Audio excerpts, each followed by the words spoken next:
Hello, everyone. You are welcome to today's lesson. And in today's lesson, is going to be a brief one. We are going to look at the solution to the assignment that was given in the previous lesson. Okay, and I'm talking about the lesson on equations involving permutation and combination. Okay, and this was the question. And as usual, okay, I'll walk you through the solution and I'll address most of the concerns, especially the major ones.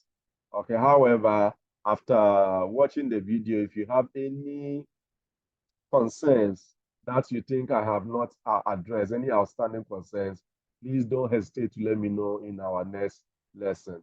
Okay, so quickly, I told you, anytime you are giving question and you are presenting your solution, please, you should have a plan.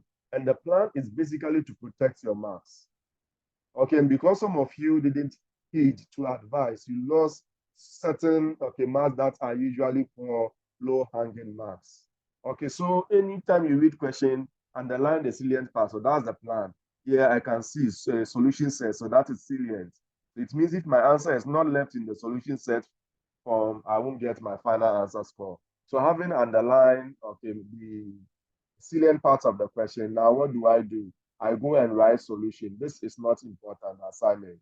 Then solution, what do? You extract whatever you've been asked to find the solution set. Okay, so that is exactly what you have there. So given, I said you can choose not to write the given. Okay, and again, let me quickly add. You can see that I have picked somebody's solution, and we are looking at it. The person gave me the best presentation. In fact, she's not the only one. Only that my what do you call it? Should I put it this way? My lens was on hers. So that's the more reason why I picked it. So maybe next time, if you also give me the right solution that was expected of you, I'll pick yours. So I guess by now the person knows herself, so she's happy. All right. So now what do we have? You extract what you are giving. What do we do? We need to use the definition of what? Permutation to deal with this one and use the same definition to deal with what we have here, the combination. So we know that this will be the same as 6 factorial over 6 minus n factorial.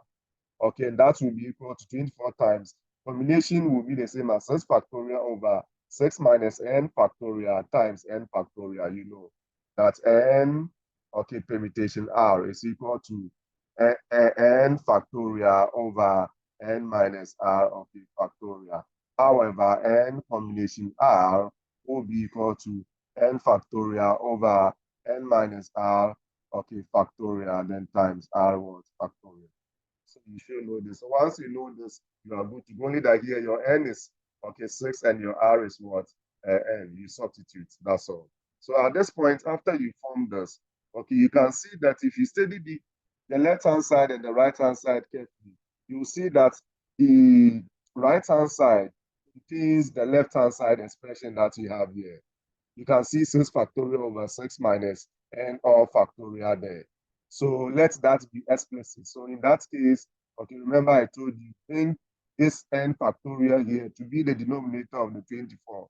It is in the denominator, so it can be the denominator of the 24 as well. It is still a denominator, so you have not changed what you have there. Only that you are manipulating for a particular cause. So at this point, you know that this is equal to what you have there times it. And it's just like I have, a is equal to maybe BA. Let me put it that way. So if A is equal to BA, then this will give me 1 is equal to B because at normal circumstances, I need to write it again and divide by A. Okay, but you can compare. And if you compare, you know that, or maybe you write it again and you divide, but I advise you not to divide. Okay, this will give us what? That's the concept that we have here. 1 will be equal to what we have here because I know this and this will cancel, sort of. Okay, so I'll get 1 is equal to 24 over n factorial.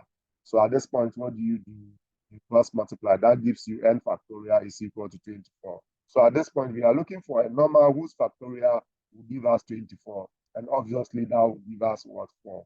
4 factorial is equal to 24. And you draw your conclusion in the true set. Those of you who decided not to do the right thing, you lost this mark. So that's the more reason I always tell you to be careful, to be careful. You see, the simple advice that you are giving, make sure you adhere. Okay, protect my marks for me, please. Okay, and okay, you can see that she decided not to use the implication sign. Okay, most of you started with implication. That's okay, that's fine. Okay, at the normal circumstance, that's what I also do. As I've told you, the implication you can ignore.